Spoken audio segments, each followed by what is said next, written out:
여러분의 말 못할 법률 고민 속 시원히 풀어보는 시간입니다. 친절한 생활 법률. 오늘은 임방글 변호사 모시고 말씀 나눠보겠습니다. 어서 오세요. 안녕하세요. 예, 친절한 생활 법률 오늘이 마지막 시간입니다. 그러니까요. 아유. 마지막을 장식해 주셨는데. 네. 자, 오늘의 사례 화면으로 한번 만나보실까요? 네. 아니, 환자가 아프다는데 진료를 못 본다는 게 말이 돼요? 저희 병원에는 치과가 없어서 다른 병원 가야 된다고 몇 번을 말씀드려요. 거기까지 어느 세월에 또 가? 그냥 여기서 당장 치료해줘요. 환자분, 지금 하신 행동은 기물파손의 업무방해인 건 아시죠? 손해배상 청구할 테니까 그런 줄 아세요. 잘 드러나지 않지만 그림을 보면 이분이 손에 뭔가 흉기 같은 걸 들고 그러게요. 막 난동을 부리고 있는 거예요. 네, 그리고 진짜. 기물도 파손한 것 같아요. 이야기를 들어보니까. 자, 손해배상 청구하니까 그런 줄 아세요라고 했지만 이게 단순히 손해배상 문제로 끝나지 않습니다. 그렇겠죠. 우리 의료법, 의료법에 의하면요. 이렇게 의료행위, 진료행위를 하는 의료진에게 폭행이나 협박을 하거나 아니면은 그 병원 내에 있는 의료시설을 손상하거나 파괴한 자는요. 처벌을 받습니다. 우선 어떤 처벌을 받는지 한번 법을 볼게요. 형법에서 폭행 협박 시는요. 제일 높은 게 2년, 3년이에요. 근데 의료법과 응급의료법에서는 이거보다 더 엄하게 처벌합니다. 왜냐하면은 의료진을 폭행하고 협박하면은 다른 환자들한테까지 피해가 가기 때문인데요. 그래서 형이 확 올라가요. 5년 이하의 징역 5천만 원 이하의 벌금, 5년 이하의 징역 5천만 원 이하의 벌금 이런 식으로 더 무겁게 처벌하도록 법으로는 규정돼 있습니다. 아니 그런데 실질적으로 이렇게 그냥 징역을 바로 때리고 징역에 벌금까지 같이 때리고 그래야 되는데 그렇게 안 하시잖아요. 그러니까 법관들이. 제가 말씀드렸잖아요. 법으로는 이렇게 돼 있는데 실제상 재판을 가보면 맞아요. 초범이다. 술을 마셨다. 그러니까. 반성한다. 이러면서 처벌이 우리가 생각한 것보다 굉장히 약합니다. 한 주요 판결 사례 한 10개 정도만 보실까요? 파란색은요, 집행유예를 받은 부분이고 빨간색은 벌금을 받은 부분이에요. 실형을 받은 거는 2가지밖에 없는데요. 우선 첫 번째 실형은요, 징역 후에 징역 살다 와서 또 협박한 경우에 이건 죄질이 굉장히 안 좋잖아요. 그래서 실형이 나왔고요. 뒤에 징역 4월 나오는 거는요. 이거는 이 병원 내에서 폭행 협박한 거 외에 또 다른 범죄가 또 있었어요. 그것 때문에 징역이 나왔고요. 대부분은 이렇게 벌금이나 이런 집행유예로 끝이 납니다. 제가 여기 벌금 100만 원짜리 하나 있죠. 폭행 벌금 100만 원. 조 사례 하나 소개를 해드릴게요. 이거는 2014년 12월에 있었던 서울 강남에서 있었던 일인데요. 한 응급실에 30대 남성이 술에 취해서 옵니다. 나 머리를 부딪혀서 뇌진탕 같습니다. 그래요. 그럼 의료진이 해야 될 거는 엑스레이를 한번 찍어볼까요? 그래서 엑스레이를 찍는데 느닷없이 의사의 머리채를 잡고 막 때립니다.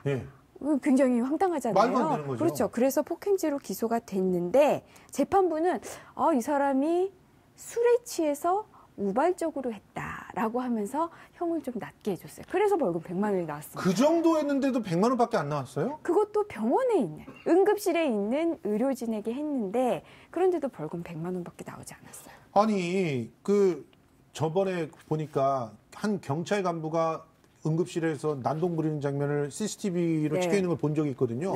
이 이유가 물을 안 줘서 그랬다고. 이게 말이 됩니까, 이게? 이것도 또 기가 막힌 건데요. 문제는 이 사건을 저지른 사람이 현직 경찰 간부라는 거예요. 그래요. 이것도 부산에서 있었던 일인데요. 이 현직 경찰관 간부가 전날 저녁에 술을 많이 마셨습니다. 위경련이 난 거예요. 그래서 그날 새벽에 부인이랑 같이 응급실을 찾았는데요. 의사가 물을 마시면 안 된다고 했어요. 위경련이 났으니까. 그러니까요. 그런데 배우자가 잠시 자리를 비운 사이에 간호사한테 물을 달라고 떼를 쓰는 거예요. 그래서 간호사가 안 된다 그러니까 이제 욕설을 하고 이걸 말리는 의사를 또 폭행을 합니다. 그렇죠. 이거는 누구나 해도 누구나 그런 행동을 해서는 안 되지만 이거를 특히나 경찰 법을 간부가. 수호하는 경찰 간부가 이런 일을 했다는 점에서 굉장히 비난을 많이 받았고요.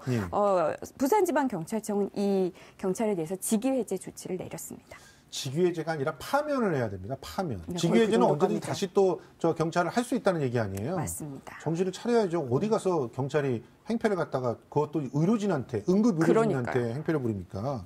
그리고 의료진이 제가 보기에는 너무 보호받지 못하고 있는 것 같아요. 맞아요. 이런 사태가 계속 벌어지니까 의사 쪽에서는 우리 너무 술 취한 사람들한테 너무 폭행을 당하고 우리뿐만 아니라 다른 환자들도 위험하니까 술 취한 사람은 진료를 거부할 수 있도록 우리가 출시한 사람에 대해서는 이런 권리를 좀 보장해달라는 이야기가 있어요. 왜냐하면 우리 의료법 그리고 응급의료법에 보면은요 정당한 사유 없이 그 진료나 의료를 거부하지 못하도록 되어 있거든요. 그렇죠. 그럼 이 정당한 사유 안에 술 취한 사람도 해당되느냐에 대해서 대부분 해당되지 않는다고 보는 게 우리 지금 해석이에요. 맞아요. 그래서 그걸 포함시켜 달라라고 이야기를 하지만 여기에 대해서 정부는 좀 곤란하다는 입장이에요. 뭐냐면 첫 번째는 술을 조금만 마신 경우에도 거부할 수 있고 그런 경우에 그 사람들은 피해를 입을 수 있잖아요. 그렇죠. 또 자기네들이 애매한 그런 사안들에 대해서 일부러 진료 거부를 하면서 술을 마셨다는 걸 핑계로 삼을 수도 있잖아요. 그러니까 그런 선의의 피해자가 생길 수도 있고요. 또 하나는 만약에 그렇게 거부했는데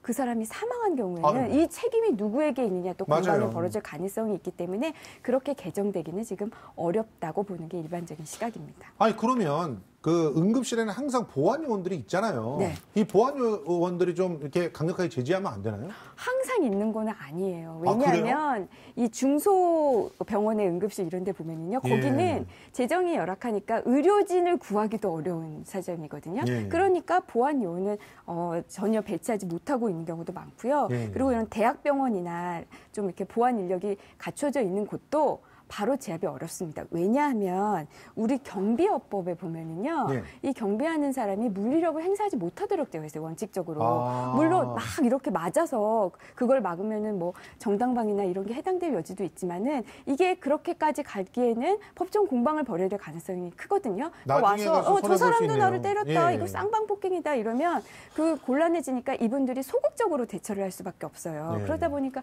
실질적으로 이 주치 환자들을 제압하기에는 부족하다. 이게 현실입니다. 실제로 저 드라마 라이브를 보니까 이 주치 난동을 부리는 사람이 자해를 하면서 경찰들이 굉장히 괴로워지는 경우가 생기던데 맞아요. 그러니까 이 뭐 보안 요원이라면 더 겁이 나겠죠. 그렇죠. 경찰들도 사실은 맞습니다. 저 사람이 자해하고 그러면 내가 손해날 게 뻔히 본데 그러니까 참 답답하네요. 그러면 결과적으로 이 응급실 폭행하는 거에 대해서 어떻게 대안을 내놔야지 이 문제가 조금씩이라도 해결이 될 수 있을까요? 그래서 이제 보건복지부에서요 응급실 폭행 방지 대책을 발표했어요. 하나씩 설명을 해드리면 지금 현행법은 앞서 설명해드렸잖아요. 5년 이하의 징역 5천만 원 이하의 벌금인데 이거 좀 더 엄격하게 하자. 왜냐하면 아까 다 솜방망이 처벌이었잖아요. 그렇죠. 아예 벌금형을 없앱니다. 없어요. 그리고 징역형도 1년 이상으로 하거나 3년 이상으로 하거나 이렇게 이 형량 하한제를 둬서 강력하게 처벌하겠다.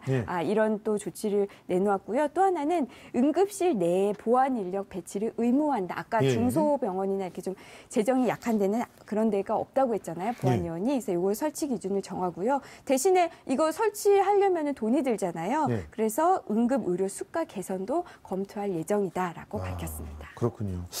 자, 이 친절한 생활법률 오늘 마지막인데요. 앞에서 말씀드렸던 것처럼 그동안 소감을 짧게 좀 부탁드립니다. 저도 이거 준비하면서 사실 많이 배웠습니다. 그리고 고맙습니다. 그리고 정말 저에게도 유익하고 재밌는 시간이었고요. 시청자 여러분들에게도 도움이 되셨으면 하는 마음을 다시 가져보고 저는 또 종종 이 프로에 놀러 오겠습니다. 예, 알겠습니다. 뭐 사실은 이 친절한 생활법률 시간을 이렇게 진행을 하면서 우리 시청자 여러분들은 굉장히 도움이 됐다는 얘기들을 많이 하셨는데 그런데 어떻게 보면은 이 생활 법률로서 소개할 만한 거리가 많이 떨어졌어요.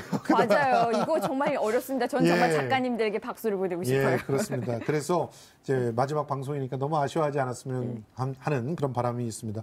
자, 오늘도 너무 고생 많으셨습니다. 임방글 변호사와 함께했습니다. 고맙습니다. 감사합니다.